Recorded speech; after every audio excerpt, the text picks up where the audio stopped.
ফেনীর পর এবার বন্যার কবলে পর্যটন নগরী কক্সবাজার।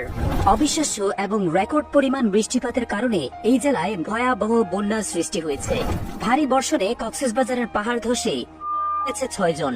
তাদের মধ্যে ৩ জন শহরতলির ঝিলংজার দক্ষিণ ডিক্কুল এলাকার বাসিন্দা এবং ৩ জন উখিয়া রোহিঙ্গা শিবিরের বাসিন্দা। বঙ্গোপসাগরে সৃষ্ট লঘুচাপটি নিম্নচাপে পরিণত হওয়ায় কয়েকটি জেলায় গত দুদিন ধরে বৃষ্টিপাত হচ্ছে। এর মধ্যে কক্সবাজারে বৃহস্পতিবার থেকে ভারী বৃষ্টিপাত হচ্ছে। এ যাবৎকালে সর্বোচ্চ বৃষ্টিপাতের রেকর্ড করা হয়েছে জেলাটিতে। ২৪ ঘন্টায় বৃষ্টিপাত ছিল ৫০১ মিলিমিটার। অব্যাহত থাকা ভারী বর্ষণ এবং পাহাড়ি ঢলে কক্সবাজারের বেশিরভাগ অঞ্চল প্লাবিত হয়েছে। বিশেষ করে টেকনাফ উপজেলা সবচেয়ে বেশি ক্ষতিগ্রস্ত হয়েছে। এছাড়াও কক্সবাজার সদর, চকরিয়া, পেকুয়া, কুতুবদিয়া, রামু, উখিয়া ইত্যাদি উপজেলায় নিম্নাঞ্চলের গ্রামগুলো পুরোপুরি পানিতে ডুবে গেছে। প্রাথমিকভাবে ধারণা করা হচ্ছে লক্ষাধিক মানুষ এই বন্যায় ক্ষতিগ্রস্ত হয়েছে এবং পানিবন্দী হয়ে পড়েছে। বন্যার পানিতে হাজার হাজার বাড়িঘর ক্ষতিগ্রস্ত হয়েছে। বিস্তীর্ণ ফসলি জমি পানিতে ডুবে গিয়ে কৃষকরা ব্যাপক ক্ষতির সম্মুখীন হয়েছে। যোগাযোগ ব্যবস্থাও বিঘ্নিত হচ্ছে। অবিরত বৃষ্টিপাতের কারণে পাহাড়ি ঢলের আশঙ্কাও রয়েছে। বাকখালী এবং মাতামোহরী নদীর পানি বিপদসীমার উপর দিয়ে প্রবাহিত হচ্ছে, যার ফলে প্লাবনের মাত্রা আরো বাড়ছে।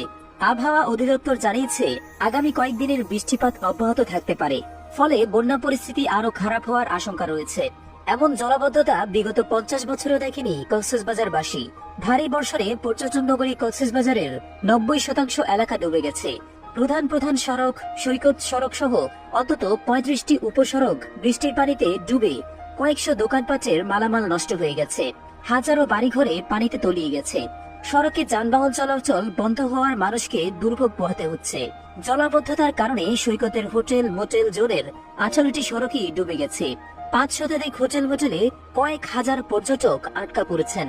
শহরের ব্যস্ততম ৫ কিলোমিটার প্রধান সড়কও পানিতে ডুবে গেছে। সড়কের বাজারঘাট, বড়বাজার, অ্যান্ডারসন সড়ক, টেকপাড়া, বার্মিজ মার্কেট এলাকা, বৌদ্ধ মন্দির সড়ক, গোলদিঘির পার, তারাবনিয়াছড়া, রোমালিয়ার ছড়ার সহ কয়েকশো দোকান, অফিস, আদালত ও ব্যবসা প্রতিষ্ঠানে বৃষ্টির পানি জমে আছে। হাজারো ঘরবাড়ি পানিতে তলিয়ে গেছে। শহরের ময়লা আবর্জনায় নালা নর্দমা ভরে আছে। ভারী বর্ষণ ও পাহাড় থেকে নেমে আসা ঝড়ের পানি নালা দিয়ে নেমে যেতে পারছে না। এজন্যই শহর জুড়ে এমন জলাবদ্ধতা দেখা দিয়েছে। সড়কে যানবাহন চলাচল বন্ধ থাকায় সাধারণ মানুষ চরম দুর্ভোগ পোহাতে হচ্ছে। কক্সবাজার পৌরসভার ১ নম্বর ওয়ার্ডে সমিতিপাড়া, কুতুবদিয়াপাড়া, ফ্রদনারডেল, মোস্তাইকপাড়া, বন্দরপাড়া, উত্তর ডনিয়াছড়ার কয়েকশো ঘরবাড়ি বৃষ্টির পানিতে তলিয়ে গেছে। ভারী বর্ষণ অব্যাহত থাকলে এই ওয়ার্ডের অন্তত ১০,০০০ ঘরবাড়ি ডুবে যাবে।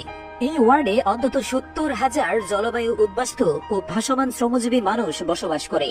রান্নাবান্না বন্ধ থাকায় হাজার হাজার মানুষ খাবার ও পানীয় জল সংকটে আছেন বলে জানিয়েছেন স্থানীয় জনপ্রতিনিধিরা। এছাড়াও পৌরসভার ৬, ৭, ৮ এবং ৯ নম্বর ওয়ার্ডে পাহাড়তলি, বৈদ্যঘোনা, ঘোনারপাড়া, বাদশাঘোনা, খাজা মঞ্জিল, লাইট হাউস, কলাতলি, কেন্দ্রীয় বাস টার্মিনাল, লারপাড়া সহ কয়েকটি এলাকায় অন্তত ২৩টি উপসড়ক পানিতে ডুবে গেছে।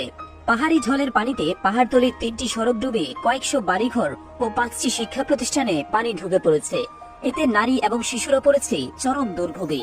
ইতিমধ্যে সরকার এবং প্রশাসনিক কর্মকর্তারা বন্যা পরিস্থিতি মোকাবেলায় বিভিন্ন পদক্ষেপ নিচ্ছেন। পাশাপাশি কিছু সামাজিক এবং মানবিক সংগঠন ত্রাণ কার্যক্রম শুরু করেছেন।